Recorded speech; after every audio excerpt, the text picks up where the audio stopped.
different facing this way than facing that way. I want to welcome all of us as we gather to preserve our memories of Patricia and to renew friendships.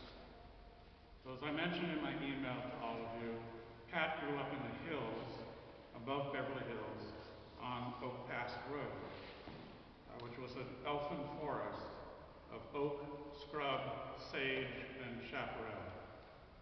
She attended Beverly Hills Catholic School, and she did well.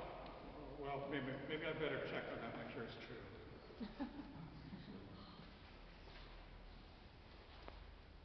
Oh, good. Deportment and courtesy were very high at that day. So that's good. And from there it was to Notre Dame Academy, where she also excelled and was elected as student body president, if memory serves. She matriculated to UCLA, our mother's alma mater, and majored in life sciences and zoology. This one is not the real one.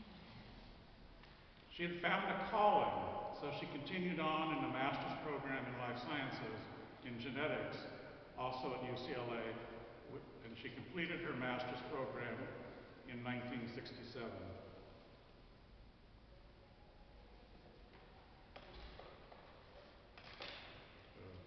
In fact, it happened.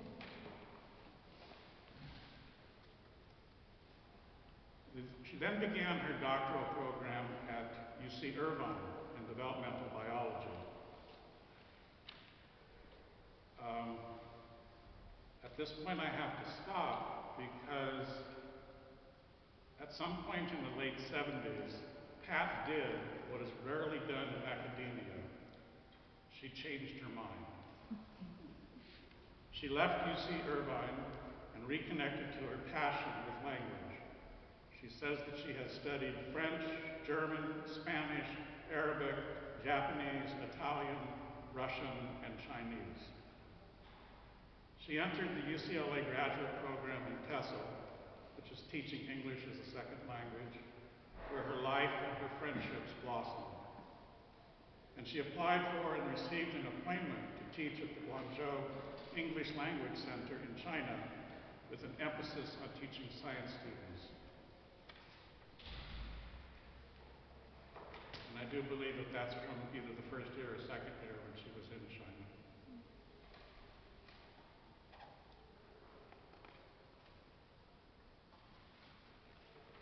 And then it was back to Los Angeles with teaching assignments here and there, and then finally at Santa Monica College, beginning in about 1986, where she remained as an adjunct professor until her retirement in 2003.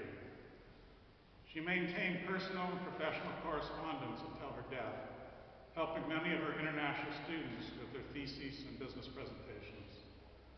She lived nearby here at Colonial Gardens at Barrington and Palms in Mar Vista, an area that had called to her since she had seen it while being with her parents when her parents dropped off my dad, at the Donald Douglas plant. So who is here today? And how do we connect to Pat? So let me say hello to each of you. And with us is, from the period of time of growing up, are my relatives and those from Oak Pass Road. So we have with us Sati Arame, who is the daughter of our childhood neighbor, Jackie Farland. On my mother's side, we have with us here today Johnny Smith, cousin Johnny.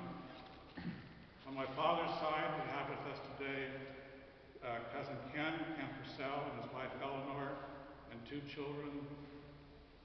Catherine and Carol. Catherine and Carol, thank you. And all the way from Virginia, good one, Mary, very good. All the way from Virginia is cousin Mary Tondra. And also from Reseda is Joanne Lindsay and her husband Tom. Thank you. From her days at UCLA, we have her lifetime friend and companion In the arts and in the sciences, Chuck August. From the Ocean Park time and from Gutenberg 2000, the first version of Gutenberg 2000, we have Tony Matthews, who is my college roommate.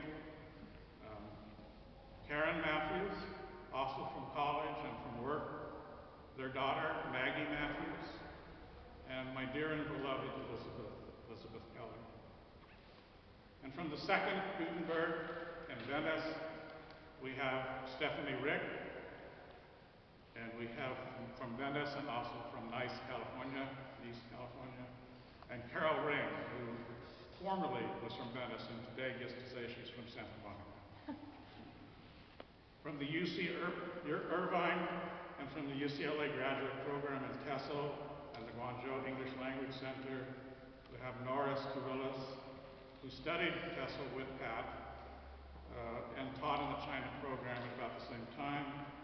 And not here in body, but here in spirit, we have Hideyuki Takashima, or Hide, who I think is in Hawaii right at this point, who was a wonderful correspondent with Pat over the years. We have another teachers, Barbara Chenault and her husband Richard, who taught with Pat and whom I traveled with when I was in China on a winter break trip with Pat to the Union Province and Three Gorges River excursion. And other students, and perhaps now teachers, most of these are science students, Li Chen Chuan, Mi Chen, Wei Li, Hisun Li, Angela Lin, Parvin Danish, Hiroko Yamamoto, Jeff Young, I use his name here in absentia, maybe Grady Lamb. And from the present time, we have with us Blanca and my good friend, Julian Ecclesang. And Julie is also the president of Santa Monica College. And people who work with me, Anna Rojas, and Charles and Diane Mark Walker, and people who have helped Pat during these short years, Alicia Lopez and her husband, and their sons, Carlos and David, and Linda Solomon, and my family, Blanca, Ali, Daniel.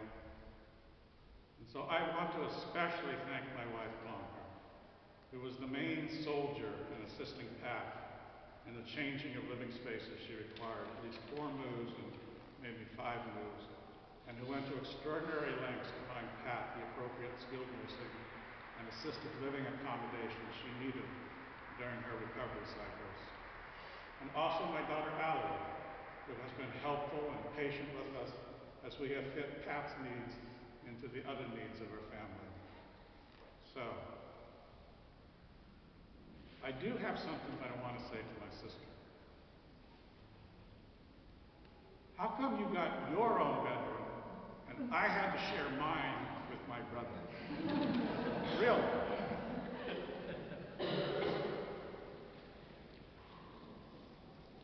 So on behalf of my departed brother Jim and our departed parents Jane and Frank, and on behalf of Jim's wife Gloria, and on behalf of us and my family, I want to say to Pat, we will miss your voice, your patient assistance to those in need of help, your ability to bring us together,